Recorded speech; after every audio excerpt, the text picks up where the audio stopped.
Lep pozdrav vsem. Jaz se prav prijetno staram ob tem, da berem, izbiram kakovostne knjige, s katerimi želim skušati druge navdušiti za branje, in pa ob tem, ko me mlajši kolegi, kolegice vabijo v različna sodelovanja. Kaj pa zdaj se naredi?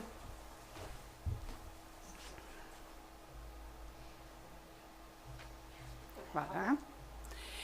No, moja osnovna in osrednja naloga v sodelovanju pri tem projektu že 2 leti je predvsem izbor ustrezne literature na določeno temo, se pravi staranje, težave ob staranju, tudi smrt, in potem organizacija, kako spraviti skupaj besedila, knjige in bralce različnih starosti, ki jih je omenjala Tina, in pa seveda potem v teh debatah oziroma delavnicah tudi po svoje sodelujem.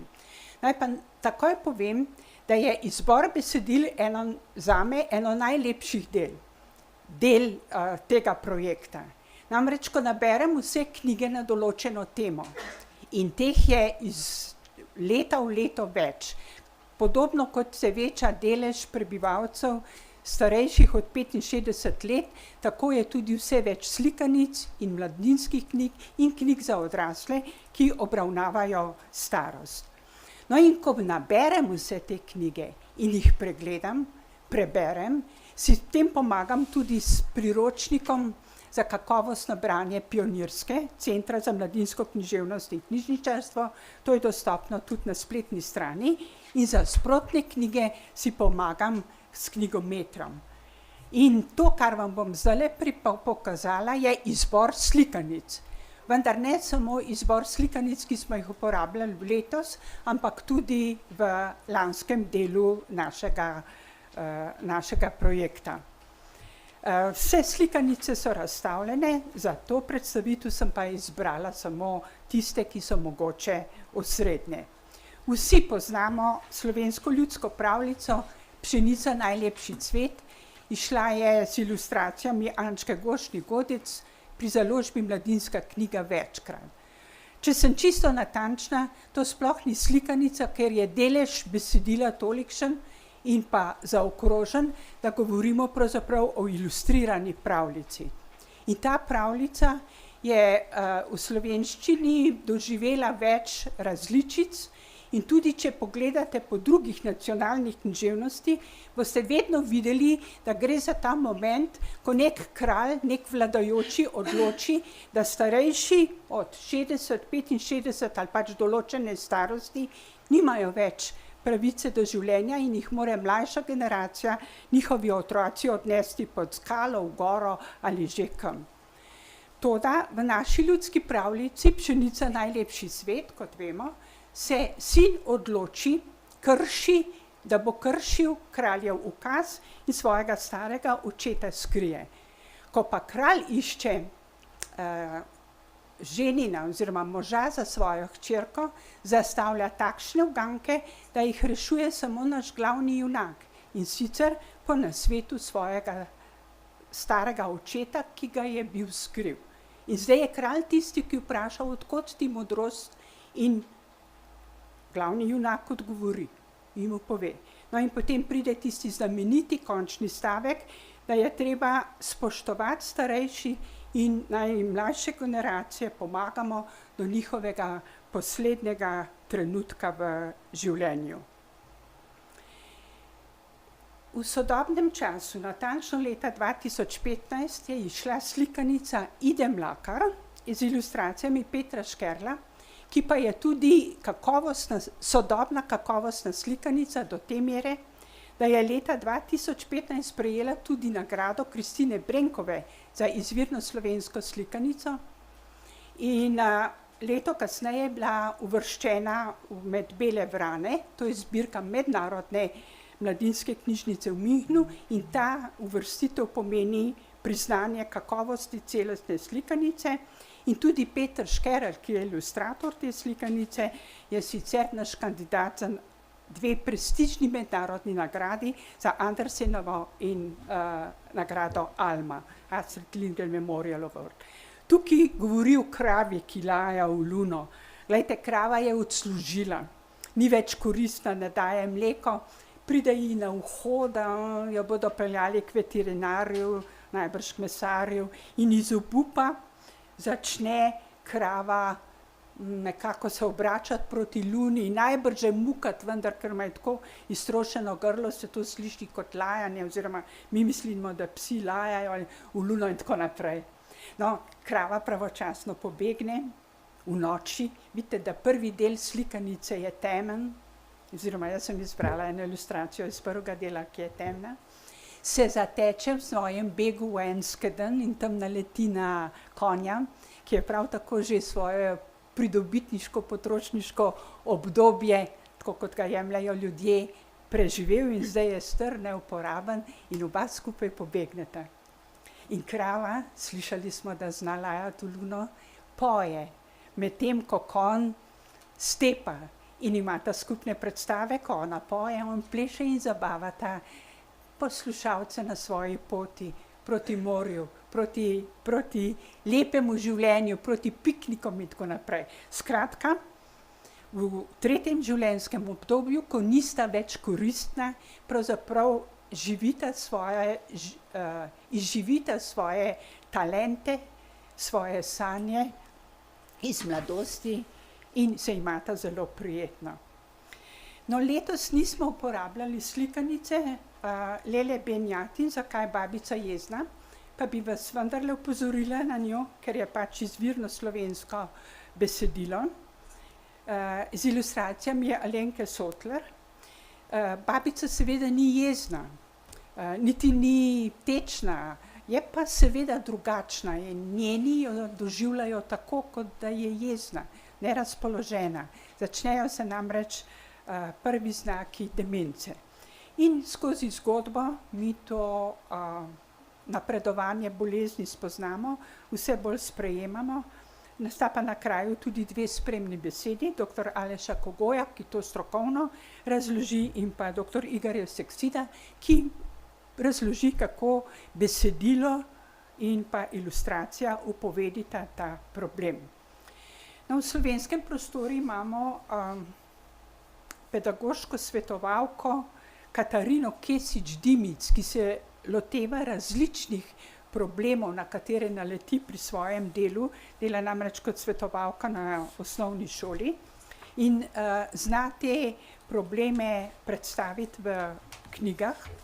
Jaz sem izbrala zaradi naše teme dve njeni, in sicer Človek se ne spomni, spet govori o demenci in pa odnosu vnučke, hčerke in vnučke do matere oziroma babice, ki se zgublja in se pravzaprav igrata igro Človek ne spomni se. Skozi besedilo, skozi njune odnose spoznamo, kako predvsem vnukinja sprejema babičino demenco.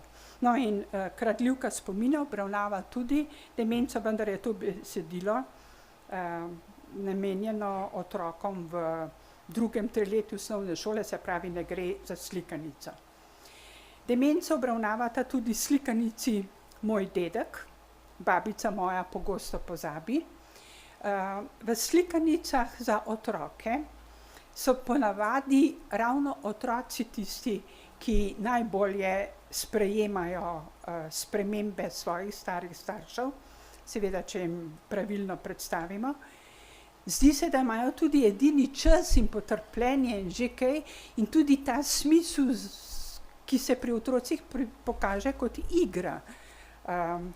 Recimo pri mojem dedku, dedek je malo okoren že tudi, seveda, saj je star in pa zgublja se. In njegov vnuček je tisti, ki mu poda roko, češ bova skupaj se sprehodila skozi park, recimo.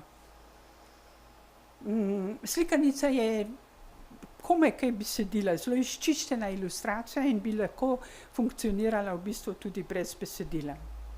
Babica moja pogosto pozabi ima besedilo v verziji, naj povem, da ga je prevedla Tina Bilban. In tukaj je pa babica tista, ki se izgubila, trpi za posledicami demence, in vnuček spet tisti, ki ima smisel, čas, potrpljenje, pač da se na nek način igra z njo, ko ima težave pri kuhi in tako naprej. Zelo zanimivo se mi zdi, da je besedilo v verzih, na nek način tako poetično, ljubeznivo, še topleje in prisrčno poveže babico v težavah in vnučka, ki zna nekako prisluhniti, sodelovati z njo. Sem Ušer Sneg je slikanica, ki pravzaprav z ilustracijami pove vse. In smo delali z otroki tako, da smo besedilo izrezali in so otroci potem sami upovedovali zgodbo. Ima pa nekaj besedila, govori o tem, kako deček vas nestrpen, treba je vjeti ven na sneg, deda bi pa še to in ono naredil, ker nič ne uide. Konča se pa slikanica tako, da deda pravzaprav ne more zapustiti veseljačenja na snegu in je zmagovalec, ko v igrah na snegu, kepanju in tam so še ene živali. Skratka, deda se uživi popolnoma, ko mali že malo bi šel domov, ker ga zebe in bi pil čaj in tako naprej. Potem imamo slikanico Antje Dam Obisk, ki govori o ženski, starejši gospe Elzi, ki je zelo osamljena in pa zaskrbljena, ne hodi več ven, zaprta je v svoji hiši, samo po nujnih opravkih gre. Potem pa prileti v njeno hišo papirnato letalo. Ona se tega ustraši, takoj vrže v smetnjak, toda naslednji dan nekdo potrka na vrata in nestrpno vstopi. To je mali Emil, češ, kje pa je moje letalo, videl sem, da je padlo v tvojo hišo. In kar šiba po hiši, in če boste slikanico vzeli v roke, boste videli, da v teh prvih temnih ilustracij je vse več svetlobe. Kjer fantek hodi po hiši, tam se začnejo barve.